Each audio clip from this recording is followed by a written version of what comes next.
Hello, I'm Sean Munger. I'm That History Guy. I teach history classes online. I'm making this video for kind of a specific reason. My nephew, age 12, has expressed an interest in seeing the film All the President's Men.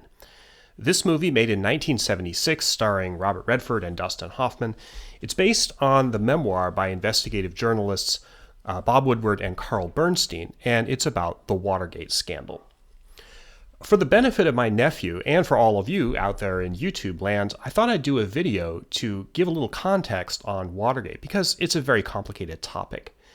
Most people have heard of it, but like any complex historical event, what most people know about it is only a tiny sliver of what the real event was about. Yes, it was a scandal in the 70s involving President Richard Nixon, and yes, Nixon did resign as a result of it. That's what most people know. A smaller group of people know that the scandal was related to a burglary, a break-in, in an office building called the Watergate complex, which gives the scandal its name. But beyond this, most people don't know a whole lot.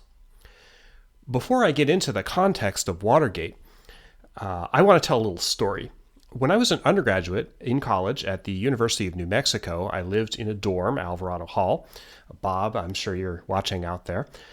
Most of my friends and neighbors in the dorm were science majors of one kind or another. I remember biochemistry was a popular major.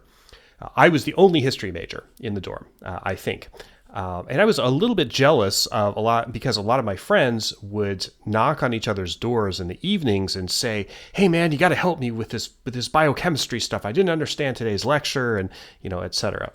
But no one ever asked me for help with history. Until one night. It was about 9:30 at night, and this girl who lived next to me, yes, we lived in a co-ed dorm, Clarinita was her name, I remember her name vividly.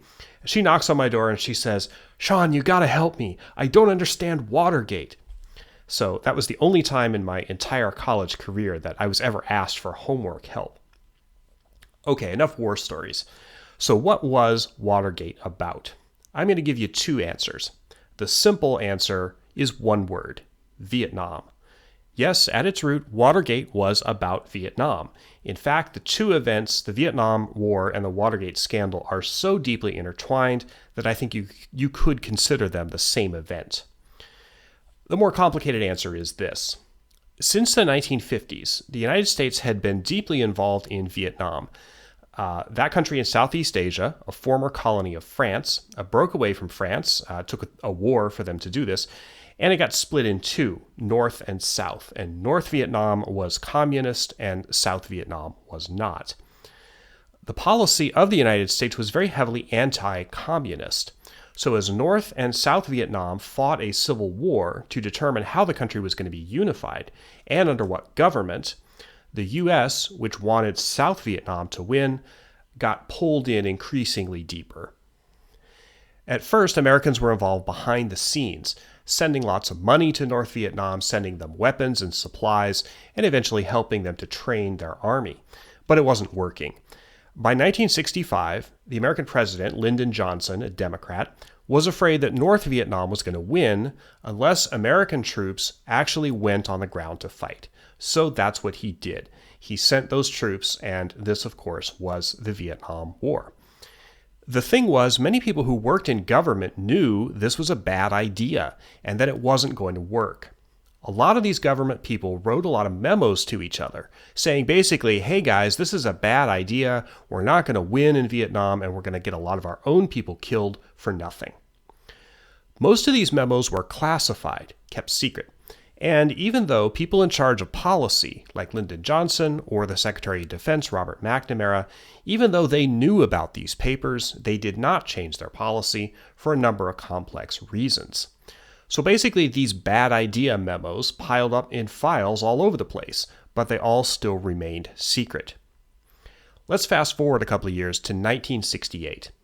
In that year, the president, Lyndon Johnson, was terribly unpopular, mostly because of Vietnam, and he decided not to run again, even though he could have. The election was a huge mess. We don't have time to get into that now, but eventually Richard Nixon, a Republican, won. Part of the reason he did win was that he promised everybody he had a plan to end the war in Vietnam. It turns out he did not have a plan to end the war in Vietnam.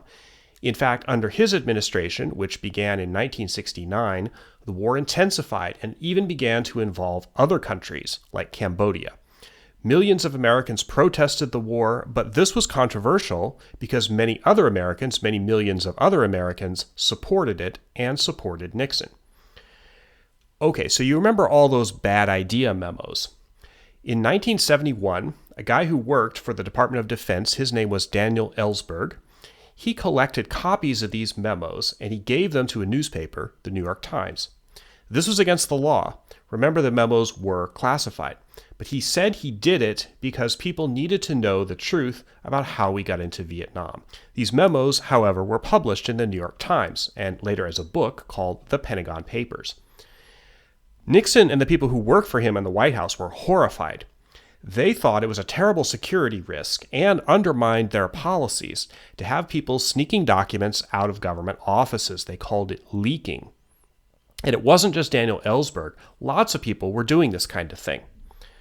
So, in the summer of 1971, at the same time the Pentagon Papers were being published, Nixon and his top aides, Haldeman and Ehrlichman and Colson, decided to put together a secret group. This was a group of spies, people who had worked for the government for years on secret missions, and some had been members of the CIA, others were not. The leader of this group was a former CIA agent. His name was Howard Hunt.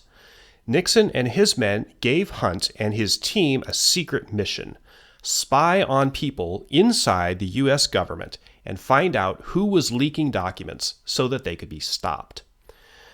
Because the purpose of this group of spies was to plug leaks, they called them the Plumbers. Nobody except Nixon and a few top officials knew that this group existed. Many, I'd say most, of the activities the Plumbers did were illegal. For example, remember that guy who collected the Pentagon Papers, Daniel Ellsberg? Well, he had been seeing a psychiatrist for a number of years. Well, the Plumbers, what they did, they broke into his psychiatrist's office to steal files about Ellsberg so that they could send embarrassing stuff about him to the press, hoping that the public would read about it and think that Ellsberg was crazy and not listen to anything he said. This is highly illegal. Doctor-patient information is very heavily protected by law. And of course, breaking into offices in the middle of the night is also illegal. So you see where this is going. Well, Nixon and his men at the White House, they were very happy with the information that the Plumbers were getting for them, even though it was illegal. So they started using the Plumbers to spy on other people and other groups, such as the Democratic Party. This is now 1972, and an election is coming up where Nixon hopes to be reelected. Of course, he is reelected. The Democratic Party's national offices were located in an office building in Washington, D.C. called the Watergate Building. On June 17, 1972, the Plumbers broke into this building to try to steal files from the Democratic Party's offices. They had been very lucky up till now and very good at what they did. After all, they were trained spies. But this time, their luck ran out. A security guard, his name was Frank Wills, he noticed a piece of tape over a door lock. This was in the middle of the night, and it was very suspicious. So he went to investigate. He caught the Plumbers red-handed. This is where the film All the President's Men begins. The movie, however, is not so much about the Plumbers, but about the reporters, Woodward and Bernstein. They worked for the Washington Post. This movie is the story of how they pieced the mystery together. It may sound like I've spoiled it. Well, I haven't. For my nephew and for anyone else who's never seen the film, you'll probably get more out of it knowing the historical background than you would if you were going into it blind. So I hope this helps you understand the context of Watergate. Thanks for watching. Please like, subscribe, and share.